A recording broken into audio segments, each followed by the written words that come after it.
We are back. This is Meet the Authors. I'm Narissa Golden, and I've got another amazing author for you. It is Kimolisa Mings from Antigua and Barbuda. Hello, Kimolisa. How are you? Hello. Thanks for me. Now, I came across you because turns out that we're both in the Caribbean Writers Group, and one day you dropped some promos about a new book coming out, and I was like, she's in Antigua, and I don't know about her. So I'm sure there are a lot of people who don't know about you, Kimolisa. So I want you to introduce yourself, and how did you get into romance novel writing? Okay, my name is Kimolisa Mings. I'm from Antigua. I was originally a poet, and I've been writing poetry for since 1993. And I took part in the poetry scene and everything. And I even did some spoken word events. But then around uh, 2012, I came across self-publishing, and around that time, I also started to write long-form stories as opposed to poetry. And from there, I I found a nice place basically. And when I looked at all the different genres, I found that I liked romance, so I started in that. And originally, I had done Black woman, white man romances because that was a genre, and I was decided I was going to try and explore that. But then one day, a friend asked, "Oh, why don't you write in the Caribbean?" So I tried my hand out in that, and I kind of liked it. But I made the decision not to set it in Antigua, but in the fictional country of Redonda. And from that point on, the more I develop my craft, the more stories come to mind. And although I work, uh, I'd like to just get back into writing because it's just like this list of stories in the back of my head. I know exactly how you feel. So no, that one was one of the things that fascinated me when I picked up because once I said, okay, I need to see what she's done, and I just went to Amazon and just started to buy a bunch of the books. You've created this fictional world on Redonda. Is it called Redonda or Redondo? Hmm. Redonda Okay. has All a right, H. redundant. Right. So, and it's interesting because it's between us, and also there's a little bit of a war because we think it's our island and you guys stole it from us. So it was fascinating to see that you enlarge in this space and you've turned it into a world that could very much be just about any Caribbean island, which is nice. Um, how did you said that you chose to write, with the Caribbean in mind. Do you find that it's easier to do than say you were trying to create romance that was based in some other path of the world, and understanding that a lot of the romances we would have grown up reading were based in whether it's Barbara Cartland in the UK, or Nora Roberts or whoever in the US. So how much fun did you have creating this fictional island and then putting your characters in it? What I found is that I found that it was easier, and I kind of liked the characters more because they were people that I would have interacted in my day to day. And the thing is that I like to say I grew up retail because my mom had a store, a popular store in Antigua in St. John's. So I saw a wide gamut of people, and my sister, I kind of consider her the mayor of Antigua. So, and she works in hotels. So there's like this whole set of people that I interacted with, and my characters kind of blossom from that. And it's just, it feels easier. I can go deeper with the characters because these are people that I grew up with. And part of why I chose Redonda is that what I've seen in the past is, say, somebody chose a particular place. And so you're kind of like looking as the reader to see if they get it right. Whereas, oh, is that the right turn off? Is that really where it is? Oh, that's not really how we say it. So because it's fictional, there's a little bit of wiggle room. And I That's found it that's interesting that I didn't know that there was a war between it, because it's like people don't even here in Antigua, people don't even know that it's Antigua, Barbuda, and Redonda, because it's like out of sight, out of mind. right. Of course, and it's because we see it right here. There's no place pretty much that you could drive on Montserrat where you don't see Redonda ahead of you. So I was like, that's ours. How could it be theirs? So maybe we're the ones Yeah. that are having the war, psychological war with ourselves about the fact that we don't, it's not ours.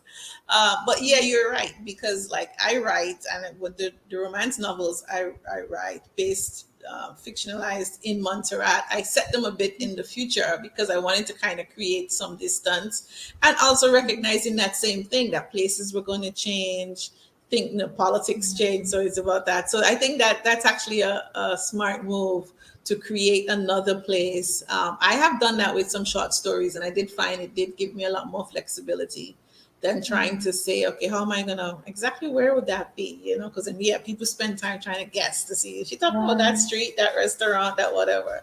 So it's a smart move. Tell me about your new book. I have read it. Ironically, there's another book in the festival this year called Made for More, but it's a self-help book, MADE, and yours is MAID, Made for More. Right. So tell us about this new novel of yours. Well, it is about a single mother who is a housekeeper in the world of this particular series, which is called the Sapodilla Resort and Spa series, which is a set of standalone books. And her focus is on her daughter uh, because she couldn't access certain things because her grandmother had died. She wants this for her daughter. So she spends most of her time, her ambitions, her everything is invested in her daughter, although she is a pretty good cook and baker. And she comes and she meets her daughter's teacher because her daughter is um, failing in keeping her scholarship at uh, St. Anthony's Academy, which is the top private school on the island. So they meet, they fall in love, and it's a situation where he's trying to convince her that she can also live the life that she wants for her daughter. So it was interesting. It was interesting because I had finished the second book in this series, and when I was coming close to the end, this story came, and it was interesting to just let it develop into what it was. And what I noticed is like each book is kind of different. So, and in all honesty, I thought this was going to be the last book in this series, but then once again, more stories You've got a new and one different coming. All right, characters. that's good. I'm looking forward to reading that. I was thinking as I read it, and it's very similar to, I think it's J.L. Campbell out of Jamaica, who I just discovered this year as well. Your books kind of border a little, and I suppose it makes sense, border a little bit more on, let's say, women's fiction than romance, because we do get a lot into the women, their character, their challenges. We hear a lot of their internal dialogue, which is it's you see that more heavily, I suppose, in they call women's fiction than, let's say, the romance genre. So I thought that was interesting that you we do get to understand her journey, her thought process behind it. So how many? So now that you recognize there's another story there, do you see which of the other? Who's this new character going to be about? Well, actually, then what I'm working on right now, that's what kind of pushed me to complete that last book, which is actually was going to be just a standalone, and that was definitely going to be romance, which is called The Politician's Baby. But the next one will be looking at in the same world in the Sapodilla Resort and Spa. It will be, I think it was going to be the general manager dealing with um, his mother being put in a nursing home. And the person that he's going to fall in love with is the person working at the nursing home who has her own demons because she was born in Redonda. She moved to the States. Her mother couldn't handle her, so she sent her back to her grandmother, and she just gave her grandmother grief. And it's when she grew up and everything, her grandmother died and she's still struggling with that. And she made her life right. So she's working at a nursing home dealing with older people. And the thing is that his mother, suffers from early onslaught, early um, dementia, Dimension. Alzheimer's. So, and it was his sister who had put her in the home because they had a tumultuous relationship, the mother and the sister. Although the mother and the son, there's this dynamic between mothers and sons Yeah. where, he can't see her her dark spots, and she treats him the better than she treats the daughter. So he has that relationship that he has to develop. And as much as I would Yeah. love to stick in the lane of romance, I'm seeing that I like blending romance and women's fiction. So Yeah, I'm just gonna I have to see that accept because that. there's so That's many what I'm gonna do. parts of a woman that you wouldn't necessarily you don't put them down and then fall in love. They all actually play a part Yeah. in how our lives evolve. So that's fine. I noticed also that your books, your female characters would very much be working class. How Mhm. intentional is that? And are we ever going to see women that maybe have a lot more powerful roles and things like that that are in a different economic class? Well, well, let's see. Well, yes, because the one I'm working on now, she is a politician. But now that you mention it, she does come from a working class background, whereas her grandmother and her grandfather, they were instrumental in building up the political party, and they were politicians. So I think it's not so much working class; it would be more middle class, and yeah, both of them. Middle class. I guess it's because these people are accessible to me in terms of I know who they are, I know their struggles. So That's yeah, good. That's good. that's how we thought about You it. and that's totally Yeah. fine. It's just something I've noticed as I've read a couple of the books. And you're for those who want to get a taste of Kimolisa, definitely check out her short series. The one that you shared the other day with the Hurricane Come. That was actually quite interesting. Oh yes. I Yeah. loved the ending of the book. For a while, I thought, what's really going on here? And then as we really dived into, and it's a short book, so you packed a lot in there. But the last few chapters, as I really got to understand the husband's desire and what was really happening, I was like, okay, I love this. I love this. It's really good. And how comfortable? Because your books also, the short ones, you pack a lot of heat in them too. So you don't shy away from creating books Yeah. that deal with women who love sex and who love, who really appreciate that sort of relationship. Was that a conscious choice that you made to do that, considering society and how we often view those conversations? Uh, hmm.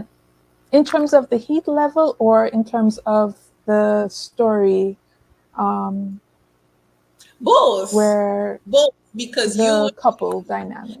you tend to, I found that you don't shy away from women who have strong sexual appetites, or who don't even mind being assertive Mm, in the conversations that they're having. So just wondering, how did you mhm. choose that pathway versus saying, let's be a little bit more conservative?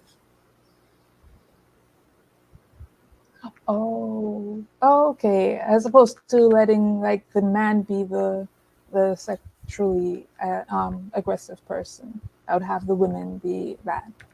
Uh, I think because I know these women, in yeah, I know some of these women. In a friend group, in one particular friend group, we have this kind of like Sex and the City kind of vibe. So I kind of see them as my peers. And there's so much room for exploration, to be honest, because although you may have them being assertive with their needs, there's also that exploration as to why, and following that rabbit hole to see the fully formed person. So, but to answer the question, it's who I know, it's what I've seen, the conversations I've been a part of. Yeah. That's brilliant, because I think that makes your work very relatable to everyday women. But at the same point, you don't shy away from making it a bit of escapism, because you do show the beauty of the island that you've created, and those moments that a lot of times we take for granted, whether it's like going to a festival or just hanging out at a beach. You get those, you give us an opportunity to see our island in a different way, rather than we're just busy working. So thank you so much for the work that you're doing. How can we get to know more about Kimolisa Mings, the author, and where are you on social media? How do we buy your books? Well, you can find me at my website. There's kimolisamings.com. I'm on Instagram, although there's a lot of them. But you can look for Kimolisa_Mings. I am on TikTok. If you put in Kimolisa, it should come up. And there's somewhere else. Oh, and I'm on Twitter. If you put in Kimolisa Mings, you'll find me. Or you can always Google me, Kimolisa Mings, because there's only two of us, and I'm the most out there in terms of online. Brilliant. But I'm So the first. congratulations on the new book. It is called Made for More. Be sure to get your copy. We are going to put the links to how you can get that in the description and the comments. Thank you so much for joining us here at Alliouagana Festival of the Word. It's been wonderful to get to see you now that I have a face to go with the books I've been reading. Continue writing, and we look forward to maybe someday you're going to come over and hang with us at the festival. Thanks so much. Most definitely. All All right. Thank right. you. There is more Alliouagana Festival of the Word to come. Don't go anywhere.